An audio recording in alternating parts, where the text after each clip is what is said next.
أعوذ بالله من الشيطان الرجيم. بسم الله الرحمن الرحيم. سبحان الذي أسرى بعبده ليلا من المسجد الحرام إلى المسجد الأقصى الذي باركنا حوله لنريه من آياتنا إنه هو السميع البصير. معزز سامعین، حاضرین جمعہ، دینی و ملی بھائیوں اور دوستوں اور ساتھیوں، رجب کا مہینہ اللہ رب العزت کی طرف سے حرمت کا اور تقدس کا مہینہ ہے۔ اس مہینے کا تقاضا یہ ہے کہ ہم اللہ رب العزت کی عبادت عام مہینوں کے مقابلے میں زیادہ کریں، کیونکہ ثواب زیادہ اور بڑھ جاتا ہے۔ اسی طرح سے دیگر مہینوں کے مقابلے میں اس مہینے میں ہمیں نافرمانی، معصیت، گناہ اس سے زیادہ بچنا چاہیے، کیونکہ حرمت کے مہینے میں جہاں ثواب بڑھ جاتے ہیں وہیں گناہ بھی بڑھ جاتے ہیں۔ اس لیے ہمیں اس مہینے میں ظلم اور زیادتی، چاہے اس کا تعلق حقوق اللہ سے ہو، چاہے اس کا تعلق حقوق العباد سے ہو، اس سے اجتناب کرنا ہی اصل ہے، اور یہی اس مہینے کا تقاضا ہے۔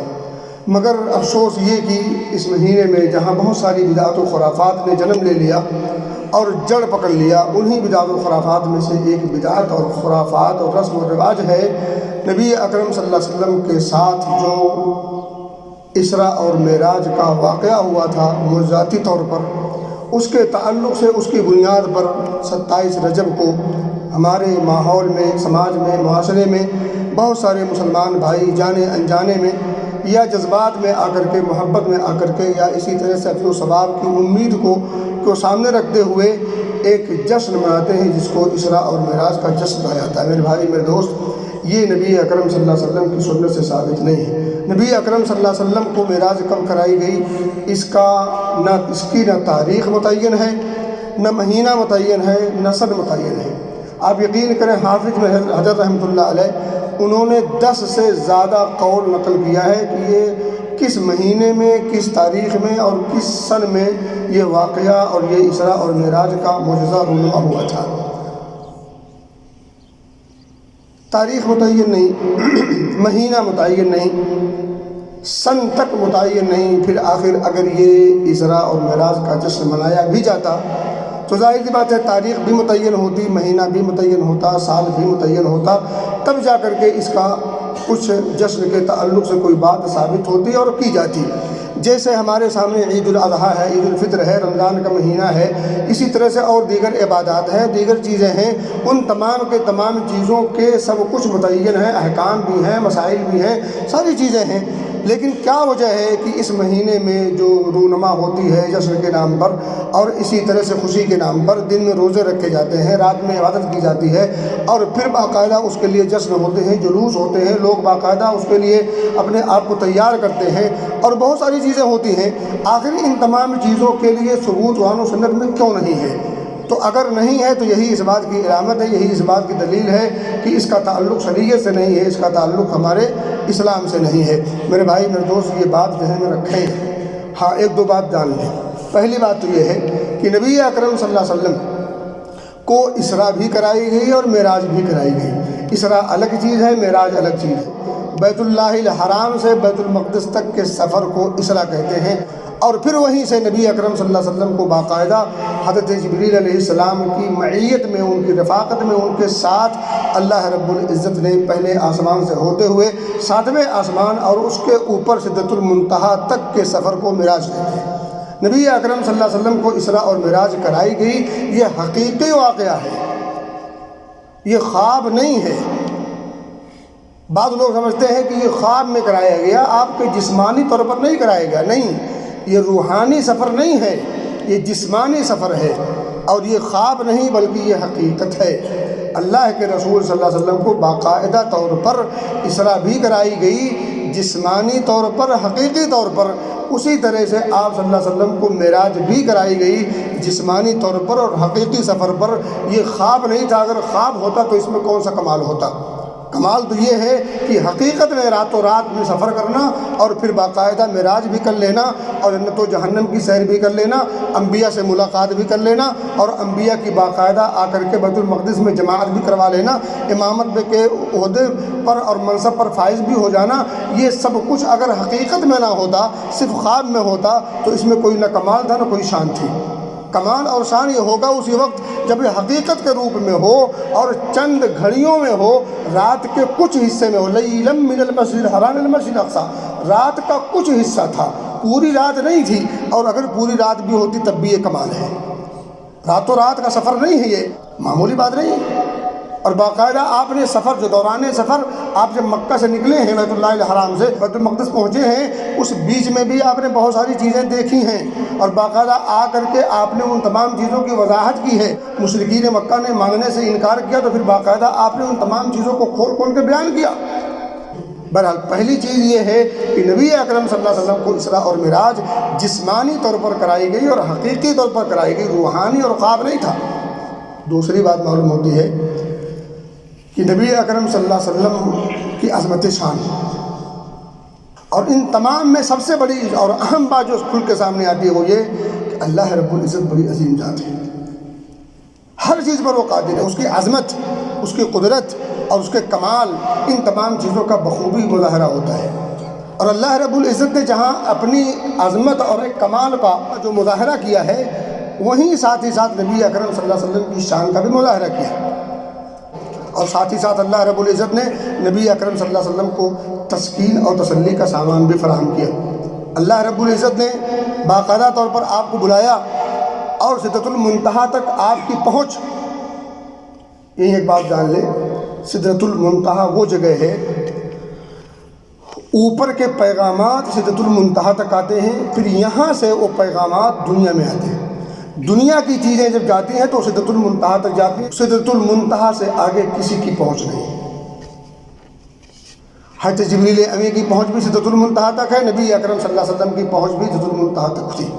اللہ رب العزت کا دیدار اللہ رب رسول صلی اللہ علیہ وسلم نے بھی نہیں کیا اور کسی نے بھی نہیں کیا، اور یہ ممکن بھی نہیں۔ ان آنکھوں میں اللہ نے وہ سکت نہیں رکھی ہے کہ اپنا جلوہ دکھا سکے اور یہ آنکھ اس کو دیکھ سکے۔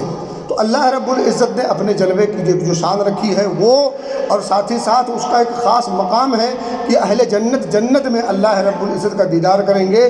یہ دیدار الہی جنت کی نعمتوں میں سے سب سے اہم اور عظیم نعمت کے طور پر ہوگی۔ کسی کی آنکھ میں اللہ نے وہ طاقت نہیں رکھی کہ وہ اللہ کا دیدار کر سکے۔ اللہ کے دیدار یہ عام چیز نہیں ہے۔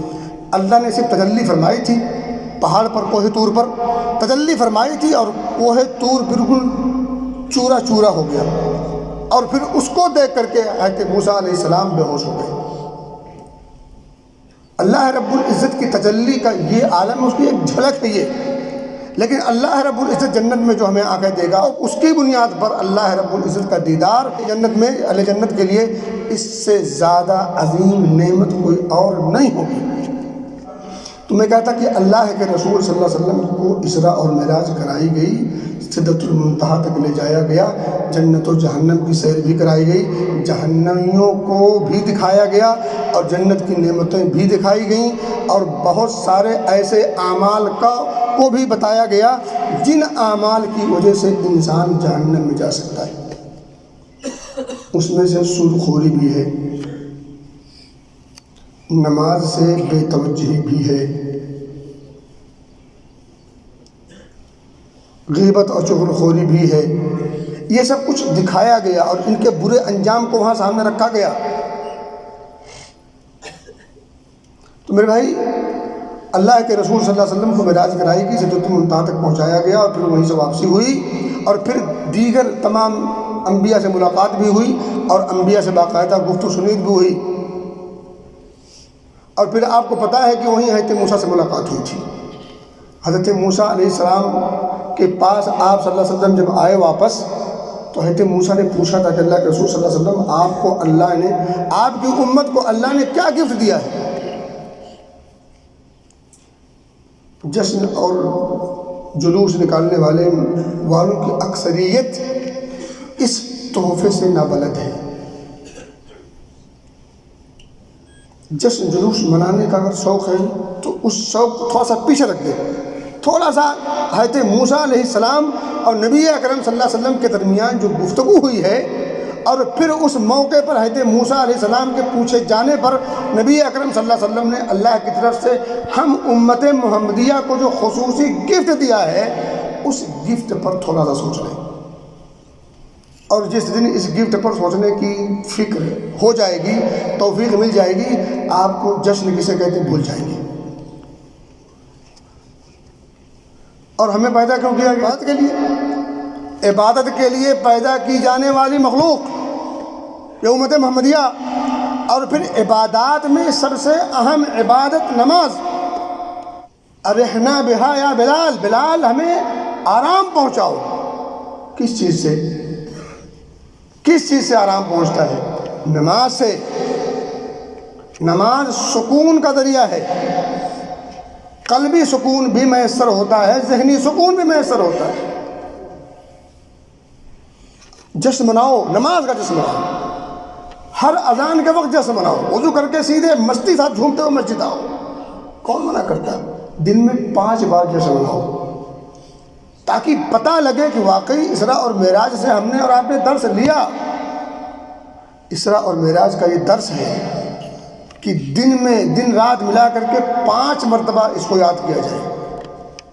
یہ 5 مرتبہ جب آپ آئیں گے جھومتے ہوئے وضو کر کے انسان فریش ہو جاتا ہے. تو کیا آپ کو معراج کا واقعہ یاد نہیں آئے گا؟ صاحب معراج یاد نہیں آئے گا؟ رب کی یاد تازہ نہیں ہوگی؟ اور آپ کو پتہ ہے نا، حضرت موسیٰ علیہ السلام کے پوچھے جانے پر نبی پاک نے جب یہ جواب دیا تو کیا فرمایا؟ 50 وقت کی نماز ملی ہے، اور یہ 50 وقت کی نماز گفٹ کے طور پر ملی ہے. گفٹ کو اپنایا جاتا ہے، چھوڑا نہیں جاتا. وہ قبول کیا جانے والا شے کی جانے والی شے ہے. اس کو ٹھکرایا نہیں جاتا، لوٹایا نہیں جاتا، بے توجہی سے نہیں برتی جاتی. گفٹ اگر کوئی دے اور آپ اس کو اگر ٹھکرا دیں تو آپ کم ظرف ثابت ہوں گے، بد نصیب ثابت ہوں گے، آپ بدخلق کہلائیں گے. کہنے والا آپ کو پاگل مجنون دیوانہ بھی کہہ دے گا، اور حقیقت ہے. کہاں 50 وقت 50 صلاۃ. 5 کا یہ حال ہے، 50 وقت پھر کیا ہوتا ہے؟ 5 پہ تو صرف جمعہ ہے، 50 پہ. لیکن اللہ کی رحمت دیکھیں، اللہ کی رحمت دیکھیں. وہ رحیم کریم ذات، وہ لطیف اور رؤوف ذات کا اپنے بندوں کے ساتھ کتنا گہرا ربط ہے، وہ کتنا محبت کرتا ہے، اندازہ کریں. اور ہم صرف جمعہ آ کر کے اس کی محبت کا اظہار بھی کرتے ہیں، اور اظہار کرنے میں ہم سے آگے کون بڑھ سکتا؟ نبی پاک سے محبت ہے. نبی پاک کہیں ارحنا بہا یا بلال. نبی پاک آخری وقت میں کہیں الصلاۃ الصلاۃ. اور ہم کبھی ظہر پڑھی، کبھی عصر چھوڑ دی، مغرب پڑھی، عشاء چھوڑ دی، فجر تو بستر پہ ہوتی ہے ہماری ماشاءاللہ. اور اگر ابھی جشن کا موقع مل جائے معراج کا، تو یہ یقین کے ساتھ کہا جا سکتا ہے کہ ایک آدمی بھی پیچھے نہیں رہے گا. سبحان اللہ. بدعت میں حسن آ گئے، اور نبی کا حکم، اللہ کا حکم جس کے لیے پیدائش کی گئی، تخلیق کی گئی، اس میں سب پیچھے الا ماشاءاللہ. یہ لمحے فکریہ ہے، بہت بڑا المیہ ہے. اللہ رب العزت نے 50 دی، موسیٰ کہا جاؤ کم کراؤ. انہیں پتا تھا ان کے بس کا روگ نہیں، میں نے اپنی امت کا تجربہ کیا ہے، میں مجرب ہوں، آزمودہ نسخہ میرے پاس ہے کہ امت آپ کی بھی یہ 50 وقت کی نماز کی تاب نہیں لا سکتی. جائیے. بار بار گئے. 5 جب بچی تو کہا پھر جائیے. کہا اب نہیں جاتا. استحییت ربی، مجھے اب شرم آتی. کتنی بار کوئی جائے گا؟ نبی اکرم صلی اللہ علیہ وسلم کی محبت اور اپنی امت کے تئیں شفقت کا اندازہ کیجئے، اور اللہ رب العزت اپنے بندوں سے کتنا پیار کرتا ہے اس کا اندازہ کیجئے.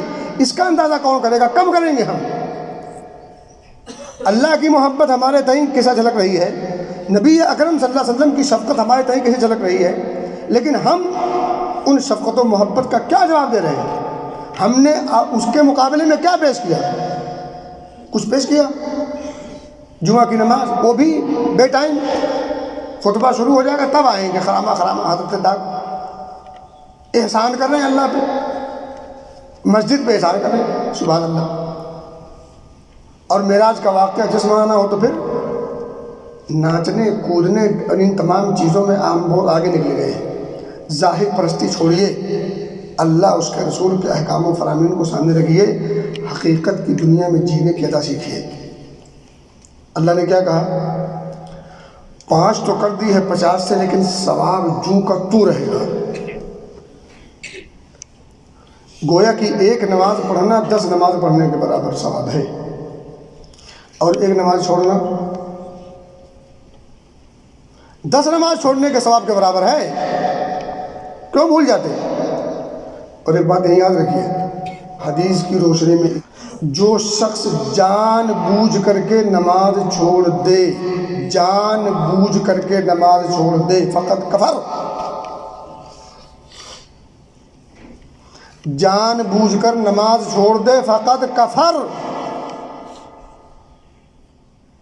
اور ہم لوگ جو نماز چھوڑتے ہیں انجانے میں یا جان بوجھ کے، ہم سب جو نماز چھوڑتے ہیں انجانے میں یا جان بوجھ کر کے؟ جان بوجھ کے چھوڑتے ہیں۔ جرم ہم جان بوجھ کے کر رہے ہیں، ایک ہوتا ہے جرم انجانے میں ہو جائے، ایک ہوتا ہے جان بوجھ کر کے، دونوں فرق ہے۔ تو اسراء اور معراج منانی ہے تو منائے، لیکن اس انداز سے منائیں جس انداز سے نبی اکرم صلی اللہ علیہ وسلم نے منایا، ابو بکر عمر عثمان و علی نے منایا۔ کیسے منایا؟ 5 وقتہ نماز کا خاص اہتمام کر کے، 5 وقتہ نماز کا خاص اہتمام کر کے اسراء اور معراج کا جشن منایا۔ باقی جو ہم مناتے جھنڈیاں لگا کر کے اور یہ کر کے اور وہ کر کے، یہ سب بدعت ہے، خرافات ہے، نبی اکرم صلی اللہ علیہ وسلم کو چیلنج کرنا ہے۔ اور اتنی بڑی جرأت ایک مومن نہیں کر سکتا، جان جائے مومن نبی کی شان اور اسلام کی وقات، اور اس کے بعد یہ حرکت، یقین جانے نبی اکرم صلی اللہ علیہ وسلم کی شان کو صحیح معنوں میں سمجھنے والا بدعت و خرافات کے قریب نہیں جا سکتا۔ کیونکہ نبی کی شان یہ ہے کہ ہم جب کریں دین کا کام تو نبی کی ادا کو سامنے رکھ کے کریں۔ نبی کی ادا کو سامنے کون رکھے گا؟ جس کو نبی سے پیار ہوگا۔ نبی کی اداؤں سے بے پرواہ کون ہوگا؟ بے پرواہ وہی ہوگا جس کو نبی سے پیار نہ ہو۔ تو اگر نبی کی اداؤں سے پیار ہے تب آپ نبی سے پیار کا دعویٰ کر سکتے ہیں، لیکن اگر نبی کی اداؤں سے آپ کو پیار نہیں تو آپ نبی کی سے پیار کا دعویٰ نہیں کر سکتے۔ یہ نبی پاک خود فرماتے ہیں، من احب سنتی فقد احبنی ومن احبنی کان معی فی الجنہ۔ جس کو میری سنت سے پیار ہو اس کو مجھ سے پیار ہوگا، جس کو مجھ سے پیار ہوگا وہ میرے ساتھ جنت میں ہوگا، کان معی فی الجنہ۔ تو نبی سے محبت کا دعویٰ اس وقت صحیح ہوگا جب نبی کی ادا سے پیار ہو، اور ادا سے اگر پیار نہیں تو پھر نبی سے پیار کا دعویٰ کھوکھلا اور جھوٹا ہے، پھر اس کی وقعت نہیں، وہ ایک دعویٰ ہے، بے دلیل ہے۔ میرے بھائی، اسراء اور معراج کے تعلق سے ہمارے سماج میں جو کچھ ہوتا ہے اس کا شریعت سے کوئی تعلق نہیں، کیونکہ نہ اس کی تاریخ فکس ہے، نہ اس کا مہینہ فکس ہے، نہ اس کا سن فکس ہے۔ اور اگر یہ سب فکس ہوتا تو پھر آگے بات ہوتی، تو پھر ہم کرتے۔ جب یہ سب فکس ہی نہیں تو اس کا مطلب ہے ان فکس تاریخ کو جو کچھ کیا جاتا ہے اس کا ثبوت نہیں تو پھر وہ کام دین کے نام پر کیے جانے کا ثبوت پھر فراہم نہیں ہو سکتا۔ جس کا ثبوت کتاب و سنت میں فراہم نہ ہو وہ عمل سنت اور کار ثواب نہیں ہو سکتا، وہ عمل بدعت ہو سکتا ہے، اور بدعت کا انجام گمراہی ہے، اس کا انجام جہنم ہے۔ اللہ بچائے، اللہ ہمیں سمجھ کی توفیق دے، اور نبی اکرم صلی اللہ علیہ وسلم کی جو شان ہے اور اللہ کی جو عظمت ہے ان تمام کو سامنے رکھنے کی توفیق دے، اور پھر اس حساب سے اس تقاضے کو ادا کرنے کی توفیق دے۔ اسراء اور معراج کے تعلق سے نبی اکرم صلی اللہ علیہ وسلم نے جو کچھ تحفہ ہمیں بہت سارے تحفے دیے ہیں، ان تحفوں میں جو سب سے عام تحفہ اعمال کے میدان میں نماز ہے، اللہ نماز کی اہمیت اور نماز کی فرضیت اور اس کی افادیت کو ہمیں اپنے سینوں میں اتارنے کی توفیق دے، اور پھر نماز کا اہتمام کرنے اور اسے دل و جان سے اس پر عمل کرنے کی